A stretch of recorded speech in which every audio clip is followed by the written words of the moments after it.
Luka Modric dit non à l'argent de l'Arabie Saoudite. Le mercato qui se concrétise à Madrid avec notamment la présentation de Fran Garcia aujourd'hui. Et puis forcément, effet de domino, les premiers changements, les premières modifications de numéro de maillot, notamment avec Vinicius qui hérite du numéro 7.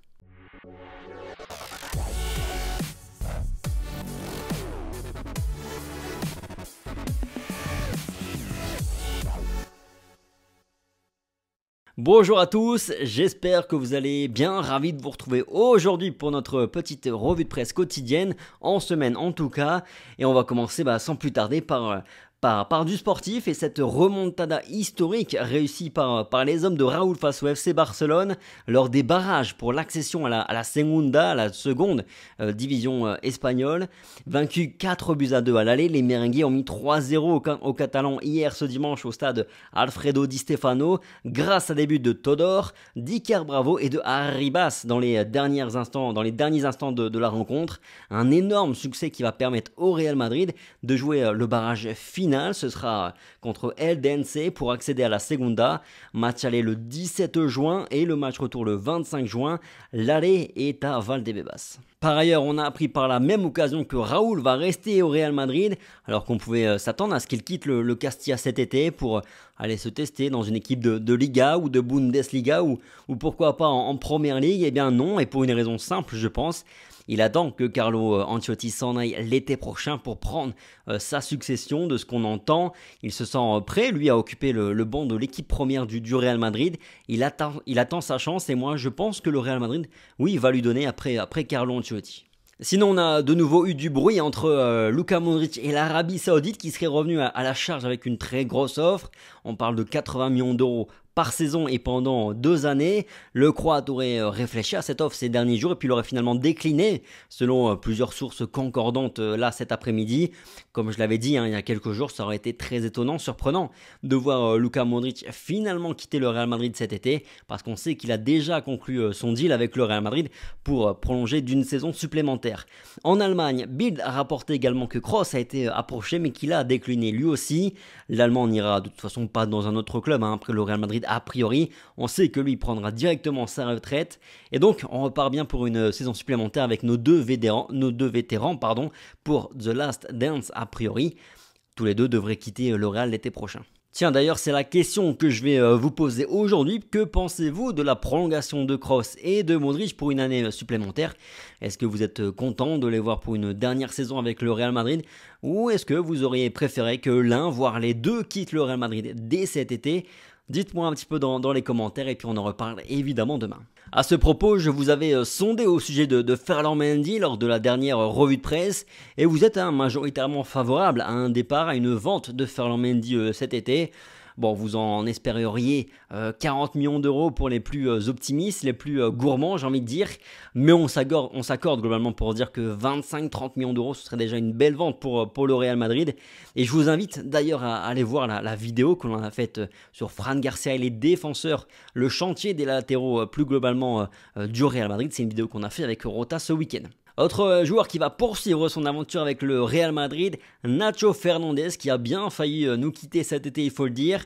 Mais il a bien confirmé qu'il poursuivra une année supplémentaire avec le Real Madrid, club dans lequel il évolue depuis 2001. Rendez-vous compte un petit peu la longévité. Nacho sera de surcroît le capitaine numéro 1 du Real Madrid à partir de la saison prochaine. N'en déplaise bien sûr à ceux qui associent Capitana avec meilleur joueur ou avec joueur qui a le plus de flow. Nacho est un excellent capitaine. C'est celui qui incarne toutes les valeurs du madridisme. En tout cas, moi je suis très très fier d'avoir Nacho comme capitaine au Real. Au niveau du mercato, ça n'a pas beaucoup bougé depuis vendredi. On a simplement eu confirmation aujourd'hui de Fabrizio Romano que l'intérêt du Real Madrid est concret pour Harry Kane, mais que pour l'instant Tottenham n'est pas encore décidé à négocier. Ils veulent toujours garder Harry Kane. Et puis deuxième point, Kai Havertz, c'est mort au moment où l'on se parle.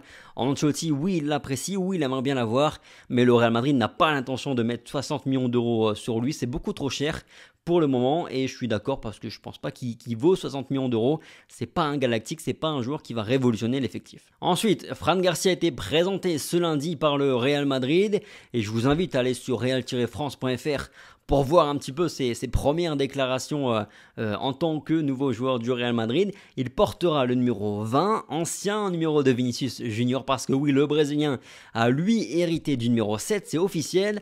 Quant à Rodrigo, lui aussi il a changé de numéro, il portera le numéro 11 à partir de la saison prochaine. Bon, après je lis beaucoup de choses sur les réseaux, notamment je trouve pas mal de surinterprétations que c'est le signe que Vinicius est le boss du Real Madrid et qu'il le sera sur les 10 prochaines saisons, que c'est un choix très fort de la part du Real Madrid, que ça signifie que si Mbappé vient l'été prochain au Real Madrid, il sera à la botte de Vinicius. Moi je vois rien de tout ça dans ce choix qui est fait par le Real Madrid et de Vinicius. Je trouve ça plutôt cohérent, je trouve que c'est la suite logique tout simplement. Bien sûr que Vinicius est le meilleur joueur du Real Madrid, c'est le franchise player pour reprendre un peu les termes NBA, c'est le joueur phare du Real Madrid aujourd'hui et il est le digne héritier du numéro 7 du Real Madrid. Quant à Kylian Mbappé, oui, je pense que le Real Madrid aurait pu lui donner le numéro 7, sauf que Kylian Mbappé n'est pas un joueur du Real Madrid et que les circonstances font que Eden Hazard est parti, que le numéro 7 est libre et que Vinicius mérite amplement ce numéro et on sait qu'il lui fera honneur, qu'il le portera avec beaucoup de fierté. Maintenant, je reste convaincu moi personnellement que Kylian Mbappé va jouer au Real Madrid. Florentino Pérez aussi d'ailleurs, comme on a pu le voir durant le week-end, où il a dit à un fan, oui je vais le signer mais pas cet été, pas en 2023. Après, bien sûr, ne soyons pas naïfs non plus. Bien sûr que le Real Madrid ne donne pas les numéros au hasard parce qu'ils ont une valeur marketing. Mais Kylian Mbappé, s'il vient, c'est en 2024 et pas avant. En 2024, a priori, Luka Modric va quitter le Real Madrid. Il va libérer le numéro 10 et drôle de coïncidence, c'est aussi le numéro fétiche de Kylian Mbappé. Il le porte en équipe de France. Alors j'ai d'ailleurs retrouvé un morceau de sa BD où on le voit se rêver joueur du Real Madrid et numéro 10. Bref, voilà un petit peu pour notre tour d'actu, notre revue de presse. Merci à tous pour votre fidélité, le petit like, le petit commentaire. Ça fait toujours plaisir. Répondez à la question du jour. Que pensez-vous de la prolongation de contrat de Kroos et Modric pour une année supplémentaire? Est-ce que vous êtes satisfait ou est-ce que vous auriez préféré un vrai début de transition avec un départ de l'un, voire des deux? Sur ce, passez une bonne fin de journée. Prenez soin de vous comme toujours et puis on se dit à demain sur Real France. Allez, ciao!